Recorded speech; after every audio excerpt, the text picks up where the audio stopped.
John Stockton's comment that guys who hop teams to chase rings are taking a helicopter to the top rather than climbing the mountain is sharp, memorable, and taps into a long-running debate about how to evaluate greatness in team sports.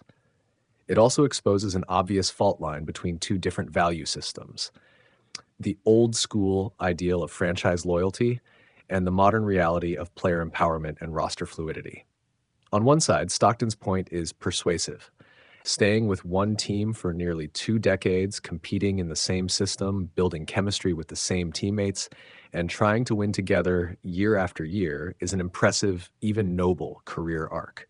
It magnifies traits like perseverance, leadership under adversity, and the willingness to sacrifice short-term gains for long-term institutional success. Players who stay and try to build a winner in place, often through lean years, can develop deeper bonds with fans and organizations, and their legacies feel rooted in the concept of effort over convenience.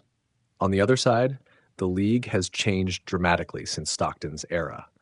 Free agency, massive contract money, the influence of agents, player branding, and a wider acceptance of player movement have all reshaped incentives. When super teams form, it isn't always just a single superstar taking a helicopter.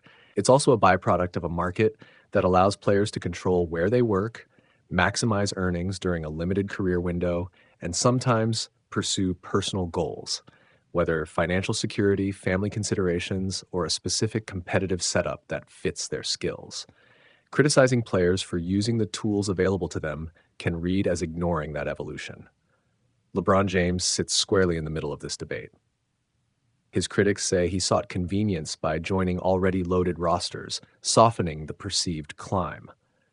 Defenders counter that LeBron carried teams to places they couldn't have reached otherwise, turning the Heat into a dynasty, rescuing the Cavaliers franchise with a title, and making the Lakers contenders again.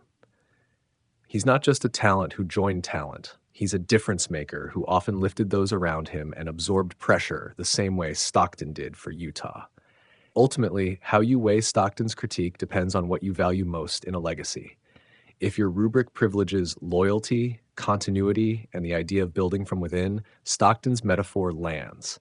If your rubric prioritizes measurable impact, championships won, finals appearances, statistical dominance, and cultural influence, LeBron's resume is hard to dismiss, regardless of the travel itinerary.